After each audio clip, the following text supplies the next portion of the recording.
முன்னொரு காலத்தில் ஒரு புலவர் வாழ்ந்து வந்தார். அவர் தனது குடும்பத்திற்கு உணவு கூட அளிக்க முடியாத வறுமை நிலைக்கு தள்ளப்பட்டார். அதனால் அரண்மனைக்கு சென்று மன்னரிடம் உதவி கேட்க முடிவு செய்கிறார்.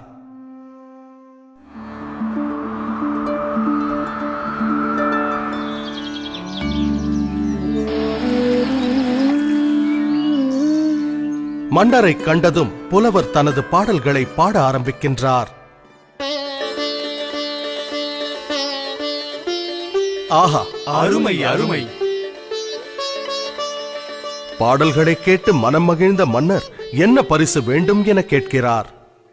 சீராக அடுக்கப்பட்ட அழகான சதுரங்க பலகையை காண்பித்த புலவர், மாமன்னா, சதுரங்க பலகையின் முதல் கட்டத்தில் ஒரே ஒரு நெல்மணியை வைத்த பின் ஒவ்வொரு கட்டத்திற்கும் அதனை இரட்டிப்பாக்கினால் அதை தக்க பரிசாக ஏற்றுக்கொள்வேன்.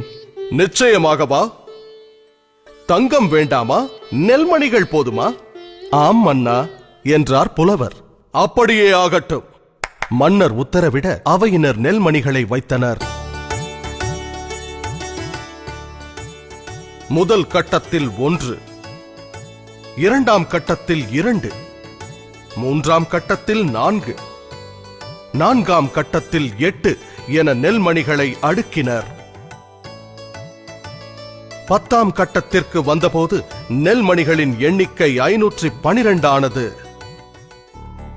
20ஆம் கட்டத்திற்கு வந்தபோது நெல்மணிகளின் எண்ணிக்கை 5,24,288 என அதிகரித்தது.